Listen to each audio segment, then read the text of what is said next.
WWE के अंदर जो हमारे इंडियन सुपरस्टार्स जाते हैं उनको उतना अच्छा रन नहीं मिल पाता है। बट क्या है इसके पीछे का कारण, क्यों उनको उतनी अच्छी बुकिंग नहीं मिल पाती है? क्या WWE सच में उनको अच्छी बुकिंग नहीं देता है, या फिर बुकिंग उनको अच्छी मिलती है बट वो स्टिल ऑडियंस के साथ कनेक्ट नहीं कर पाती है? क्या हमारे जो सुपरस्टार्स है, क्या इनमें टैलेंट की कमी है, या फिर इनमें टैलेंट तो अच्छा खासा है पर WWE क्योंकि ये इंडिया से है ये चीज सोचकर WWE इनको अच्छा बुक नहीं करती है? क्या है सारा मैटर, जानेंगे इस वीडियो के अंदर। So hey buddies, welcome to our channel and I am back with a new video. सबसे पहले अगर हम बात करें हमारी सुपरस्टार्स के बारे में कि क्या ये जो हमारे सुपरस्टार्स है इंडिया वाले, क्या इनके पास उतना टैलेंट है, क्या इनके पास उतना पोटेंशियल है कि ये WWE जैसी बड़ी कंपनी के अंदर जाकर अपना नाम बना सकते हैं? क्या ये वहां पर सस्टेन कर सकते हैं इतने बड़े प्रमोशन के अंदर, इतने सारे टैलेंटेड सुपरस्टार्स के बीच में? क्या ये उनको आउटशाइन या फिर उनके आसपास ये भी क्या शाइन कर सकते हैं? क्या है इनके अंदर उतना दम या पोटेंशियल? अब मेरे हिसाब से मेरा ये मानना है कि प्रॉब्लम जो है वो दोनों साइड से है। यानी कि ऐसा नहीं है कि ये सुपरस्टार्स बहुत ज्यादा टैलेंटेड है और WWE जो है उनका अच्छा बुक नहीं कर रहा है, और ऐसा भी नहीं है कि WWE इनको तो अच्छा बुक कर रहा है पर क्योंकि ये टैलेंटलेस है, इनमें कोई टैलेंट नहीं है तो इसीलिए ये आउटशाइन नहीं कर पा रहे हैं। मेरे हिसाब से प्रॉब्लम है, पर प्रॉब्लम दोनों साइड से है। WWE की तरफ से जो प्रॉब्लम है वो ये है कि WWE के माइंड में ऑलरेडी ये चीज सेट है कि भाई इंडिया में जो है वो ऑडियंस बहुत ज्यादा है, बहुत ज्यादा पॉपुलेशन है इंडिया की। तो जब भी कोई इंडियन सुपरस्टार उनको दिखता है तो उनके माइंड में ये चीज होती है कि भाई इंडिया में तो पॉपुलेशन इतनी ज्यादा है, तो इस पॉपुलेशन को जो है वो ग्रैब करते हैं हम अपनी तरफ इस सुपरस्टार की हेल्प से। यानी कि इस सुपरस्टार को हम ऐसा कोई गिमिक देंगे, इस तरीके की चीजें देंगे कि भाई वो जो ऑडियंस है, इतनी ज्यादा पॉपुलेशन वाली जो कंट्री है इंडिया, उसके लोग जो है वो WWE के टूवर्ड्स और ज्यादा अट्रैक्ट हो, और उनके माइंड में बाकी की ऑडियंस यानी कि जो बाकी जो कंट्रीज की ऑडियंस है वो उनके माइंड में नहीं होती है उस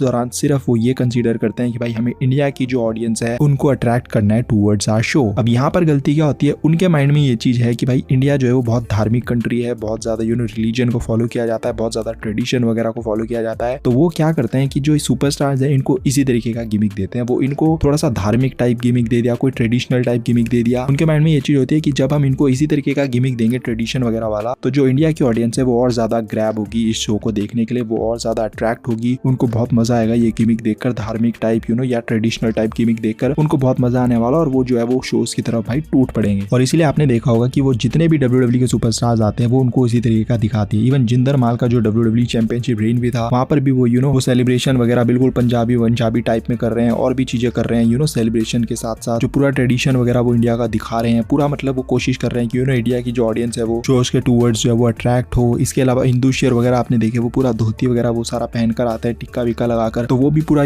ट्रेडिशन वेडिशन वाली चीजें कर रहे हैं। इवन उनको अगर एंट्रेंस म्यूजिक भी देना है तो वो भी पंजाबी वाला म्यूजिक दे देंगे, कोई जो कि इंडिया की ऑडियंस को समझ आए, बाकी ऑडियंस को आए ना आए पर इंडिया की ऑडियंस को समझ आ जाए, इंडिया की ऑडियंस को वो चीज अच्छी लगे। पर उनको ये नहीं पता है कि भाई इंडियन ऑडियंस को ये चीज नहीं अट्रैक्ट करती है। वाई? बिकॉज ये चीजें हम रेगुलर अपनी लाइफ में बहुत ज्यादा देखते हैं, तो हमें WWE में ऐसी ट्रेडिशन वाली चीजें नहीं देखनी है। ऑल्दो हम अपने ट्रेडिशन को बहुत फॉलो करते हैं, सारी चीजें हैं, पूरी रिस्पेक्ट करते हैं, सब कुछ है, बट हाँ हम WWE को ये ट्रेडिशन वगैरह देखने के लिए नहीं देखा करते हैं। हम WWE को देखते हैं क्योंकि हमें वो ओरिजिनल WWE पसंद है, जो WWE एक्चुअली में है हमें वो देखना पसंद है। हमें Undertaker, John Cena, Roman Reigns, triple H, stone cold, rock, ये सब देखने पसंद है भाई। इन लोगों की गिमिक में मजा आता है हमें, वो चीजें हम नॉर्मल लाइफ में देख लेते हैं। हमें वो चीज देखने के लिए WWE देखने की जरूरत नहीं है, हम वो चीजें अपने आसपास भी देख सकते हैं, और बहुत सारी चीजें हैं जहाँ पर हम देख सकते हैं, मूवीज है, बहुत सारी और जगहें हैं, हमें WWE में वो सारी चीजें नहीं देखनी है। तो ये एक बहुत बड़ी गलतफहमी, आई डोंट नो ये कहाँ से आई है, ये विंस के टाइम पर भी थी, ट्रिपल एच के टाइम पर भी है। ये ओवरऑल हम WWE के अंदर देखते हैं कि उनको ये बहुत बड़ी गलतफहमी है कि हम इंडिया से कोई अगर सुपरस्टार आया है तो उसको उसी तरीके की गिमिक देंगे, इंडिया से ये ट्रेडिशन वाली गिमिक देंगे तो वो लोगों को अट्रैक्ट करेगी। बट ऐसा बिल्कुल भी नहीं है, और इनफैक्ट उनका अगर जो ध्यान है, अगर वो इंडियन ऑडियंस की जगह अगर ओवरऑल ऑडियंस पे जाए, यानी कि अगर वो किसी इंडिया सुपरस्टार को देख रहे हैं तो वो ये ना सोचे कि भाई ये इंडिया से आया, वो इसको इस तरीके से देखें कि हाँ कोई टैलेंट है, अगर वो इतना अच्छा है तो उसको अपनी कंपनी में लो और उसको आप उसी तरीके से बुक करो जैसे आप बाकी सुपरस्टार्स को बुक करते हो। ठीक है, आप एक आधी चीज ले सकते हो, बट ओवरऑल पूरा ही कैरेक्टर अगर आप उसको ऐसा दिखा दोगे तो फिर वो अट्रैक्ट नहीं करेगा। तो होता क्या है कि इंडिया की ऑडियंस भी ग्रैब नहीं हो पा रही है ऐसे, और बाकी की ऑडियंस तो करेगी क्यों? क्योंकि उनको समझ ही नहीं आ रहा है वो सुपरस्टार। तो ये एक बहुत बड़ी मेजर गलती है जो कि WWE सालों साल से करती आई है, अभी भी यही चीज कर रही है। अब अगर आप टैलेंट की भी बात कर लो कि क्या टैलेंट उतना है इनक्रेडिबल, क्या उनके पास उतना पोटेंशियल है, तो देखो मैं ये तो नहीं बोलूंगा वीरमान सांगा को देखकर कि भाई ये तो बहुत ही तगड़े इनक्रेडिबल टैलेंट है, कमी डेफिनेटली उनके अंदर है। मैं कई बार बोल चुका हूँ कि अगर आपके अंदर 8 फैक्टर नहीं है तो चाहे आप जो मर्जी हो, जहां मर्जी से आए हो, आप कनेक्ट नहीं कर पाओगे ऑडियंस के साथ, और वो 8 फैक्टर डेफिनेटली वीरमान और सांगा में मिसिंग दिखता है। रही बात उनकी इन रिंग स्किल्स की, तो मैंने रॉ वाली वीडियो के अंदर एक बोली थी पास्ट में, जब उनका कोई मैच था तो उन्होंने एक आधा बॉच कर दिया था, तो मैंने यही चीज बोली थी कि भाई अगर आप ऐसे बॉचेस आगे भी करोगे तो दिक्कत हो जाएगी, क्योंकि एक तो वैसे ही आपको उतना हाईली रेट नहीं किया जाता है, दूसरा अगर आप ऐसे बॉचेस करोगे तो आपके लिए बहुत दिक्कत दिक्कत होगी। तो टैलेंट के मामले में मुझे ऐसा लगता है कि डेफिनेटली इनको बहुत काम करने की जरूरत है। और इसका ये भी मतलब नहीं है कि ये इतने बेकार हैं कि इनको भाई बिल्कुल ही मतलब लताड़ दो, निकाल दो। डेफिनेटली अगर WWE इनको नॉर्मल सुपरस्टार्स की तरह बुक करेगी तो आप उनको बुक कर सकते हो। ब्रॉन स्ट्रोमैन को भी रेसलिंग नहीं आती है बट WWE उसको करती है बुक, उसकी ताकत के लिए, उसकी एनर्जी के लिए। इनफैक्ट बहुत सारे सुपरस्टार्स हैं जिनके माइक पे अच्छे स्किल्स नहीं है बट स्टिल वो सस्टेन कर जाते हैं। तो कहने का मतलब ये है कि ऐसा नहीं है कि बिल्कुल ही वेस्ट है, बट हाँ कमी इनमें डेफिनेटली है, इनको काम करने की जरूरत है। पर रही बात अगर मैं इंडू शेर के लिए, तो चलो मैं ये चीज बोल रहा हूँ, बट जिंदर पाल में मुझे कोई कमी नजर नहीं आती है। देखो वो माइक पे बहुत ही तगड़ा है, इनफैक्ट मैं बोलूंगा आधे से ज्यादा रोस्टर से तगड़े माइक स्किल्स है उसके। इंडिंग स्किल्स की अगर हम बात करें तो वो बहुत इनक्रेडिबल नहीं है बट इतने बुरे भी नहीं है, वो एवरेज टाइप स्किल्स उसके हैं। तो वो बहुत अच्छा कर सकता है प्रोफेशनल रेसलिंग के अंदर अगर उसको आप अच्छा बुक करोगे। अगर आप उसको नॉर्मल